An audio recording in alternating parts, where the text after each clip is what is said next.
پورے عالم اسلام اور عالم دنیا کے لیے اللہ کی طرف سے ایک آزمائش آئی ہوئی ہے جو عالمی وبا کی شکل اختیار کر چکی ہے۔ حکومت جو ہمیں احتیاطیں بتا رہی ہے اس کا خیال کریں، جتنی بھی احتیاط کی جا سکتی ہے کریں۔ مسافہ کرنے سے یہ بڑھ رہی ہے، مسافے سے بچیں۔ اجتماعات سے بڑھ رہی ہے، اجتماعات سے بچیں، وہ دینی ہوں، وہ سیاسی ہوں، وہ دنیاوی ہوں، ان سب سے بچیں۔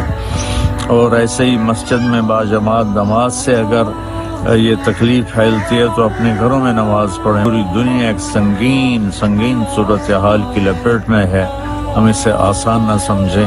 ہم اپنی مدد کریں، حکومت کی مدد کریں، دوسروں کی مدد کریں، پوری احتیاط کریں۔ بہت زیادہ خوفزدہ ہونے کے بجائے احتیاطی تدابیر جو حکومت کی طرف سے یا متعلقہ اداروں کی طرف سے یا اطباء کی طرف سے، ڈاکٹروں کی طرف سے جو ہدایات جاری کی جا رہی ہیں ان کی پابندی نہ صرف یہ کہ مناسب ہے بلکہ شرعاً بھی ضروری ہے۔ اللہ تبارک و تعالیٰ کی طرف رجوع کر کے استغفار بھی کیا جائے، توبہ بھی کی جائے اور اس وبا کے دور ہونے کی دعا بھی کی جائے، اور پینک پھیلانے کے بجائے احتیاط کا پہلو اختیار کیا جائے۔